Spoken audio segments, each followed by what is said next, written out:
Welcome back, everybody. Today we're going to be going over the skills tab. I'm personally this episode going to go over the Mage class, and I'll make one for the Archer and Warrior as well. But a couple key notes just as well as overall strategy for the skill classes here to come, right? So for me, starting out until I got my basic skills, and that's what you see here on this initial screen, to level 100, I kept them evenly leveled up. I didn't go 1 to 50 and keep the rest at 20 or any other imaginary stretch of how you can divvy them up. Once I got past level 100 or to level 100, I started leveling them a little bit differently.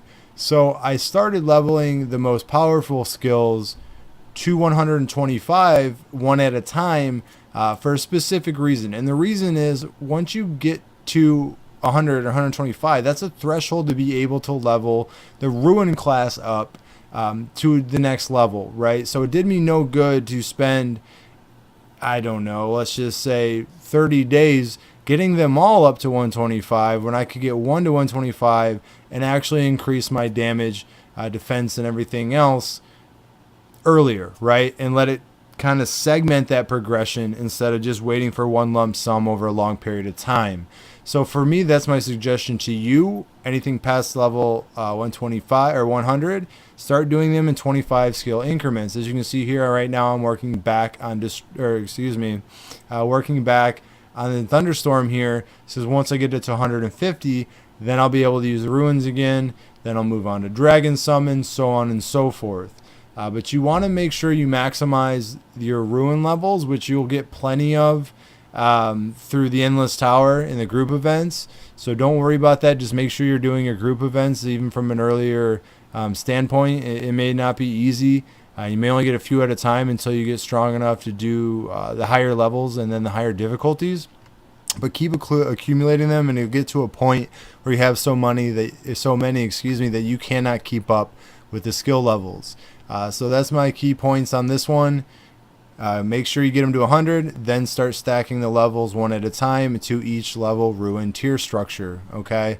Once you get to level 100, or essentially 650, which is 150 of the blue levels or special levels or whatever you want to call them, you unlock your talent classes. Truly, the one thing I will tell you, because I've heard many go through the last promotion and say, wait till 130 to make sure you get all your shards for your soul fragment shards, or wait till you're 150, or do them as soon as you can. Your points for your talent points will start stacking as soon as you hit 100. So regardless, when you hit 150 and finish that promotion, you're going to have that stockpile, okay? You're not missing out by not doing the promotion early, or vice versa by doing the promotion as fast as you possibly can and getting it done at level 130, okay? So don't worry about that. However, these are significant game changers when it comes to your character's overall execution of everything. So there's 3 classes of talents, and these talents can replace the configuration, which we'll get into next, of your normal button layout, right? Don't fear, though. Even if you max out your configuration and put talents in every single slot that you had before, your character will still cast or execute their original skill sets, okay? So you're going to have, these are in addition to your actual ones you've been used to for the entirety of the game. The attack ones you're going to have pretty much right off the bat, and defense pretty much as well, maybe shortly thereafter. And the attack ones, for the mages, number 1, Finger of Death is your best friend. As you can read here, it instantly deals 600% the character's attack as damage. I mean, it's insane. It literally should be nerfed. Don't please nerf it, but it is by far the most deadly attack of any character that I've seen. When you pair that here with its extra effect, you have a 30% chance to stun a target for 3 seconds. It's a game changer, right? I mean, it's self-explanatory. Number 1 skill you should be using, okay? The right-hand column, regardless of its attack, defense, or common talents, are your shields, right? Now, the attack shield isn't really a shield. What it does is, you can see here, for 15 seconds, it activates your character at 28% increased attack. So it looks like a shield, doesn't really help your defense, increases your attack, okay? Defensive here, the ice shield lasts for only 4 seconds, but absorbs 25% of the character's max hit points. So it's great for health absorption.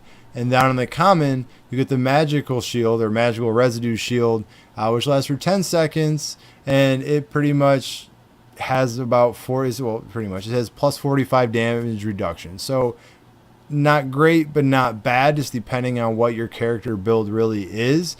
So if you're going for a glass cannon, go ahead and put this flame shield on. Depending on what I'm doing, I will switch the flame shield with the magical residue shield.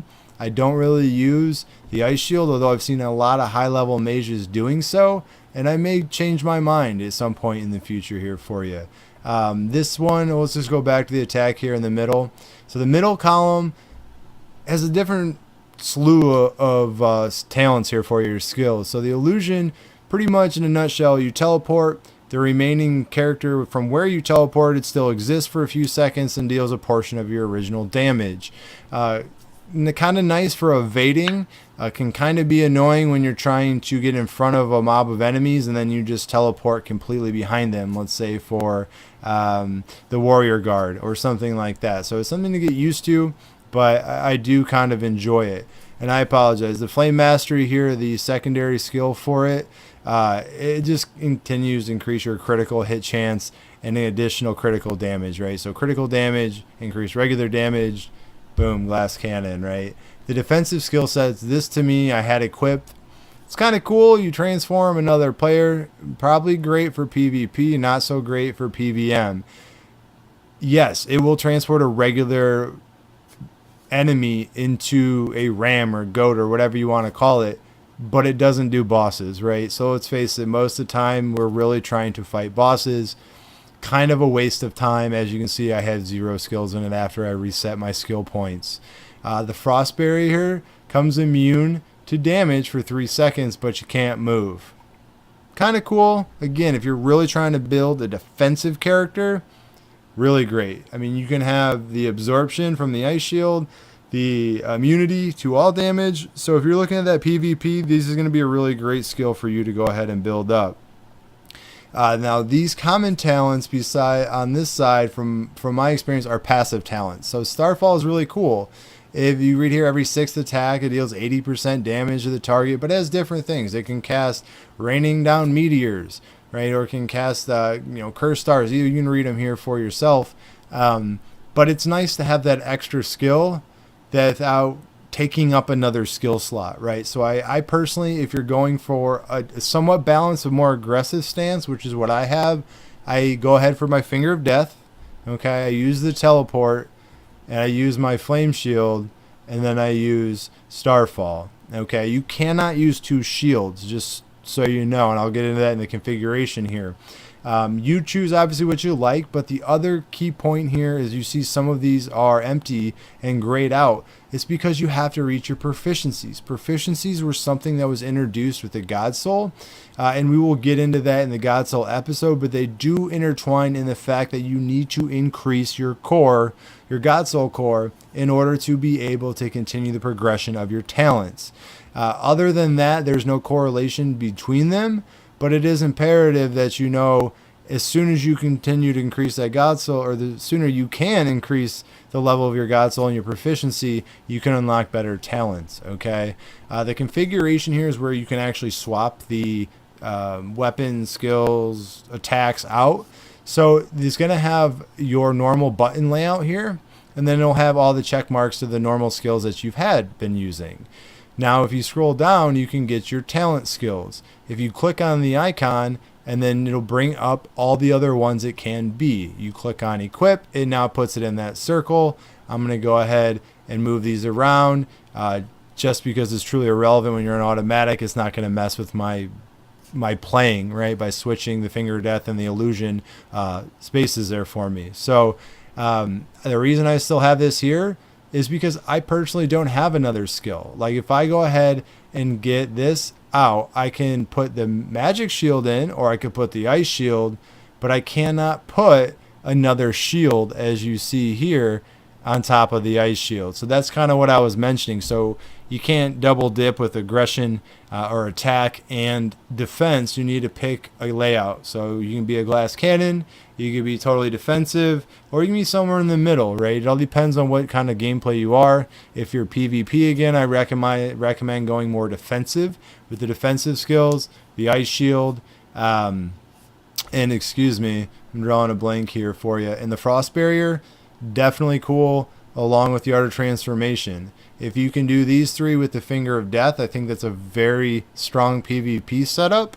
And then as far as the passive skills go, your solar force, nether force, guardian force, I've never unlocked these from something that I've acquired, so I'm not entirely sure if, you know, complete destructive force quest chain to obtain. So again, I have no idea what that quest path is. It's never popped up. I don't know if it's something that you'll just go ahead and get as you continue to level up and go through the normal quest progression, which is what I'm guessing. But it's just a couple things to coolly look at and see what they do for you, but nothing you have to pay attention to.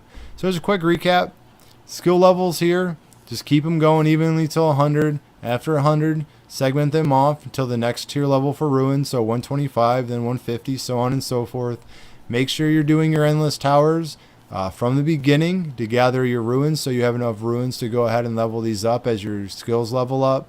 Talents, play around with them. If you want me to make a separate episode with an exact PvP, exact PVM, and well-rounded, I certainly will. You know, leave a comment, let me know what you want me to make, and I'll put that information out there. And don't fret if you're a warrior or archer, I will go ahead and make an episode specific to those characters as well. I won't go over all the random skill information again, but I will be happy to go ahead and do a talent breakdown with my opinion for the different setups based on your gameplay. I appreciate everybody for tuning in and watching. Thank you, and I'll see you in the next episode.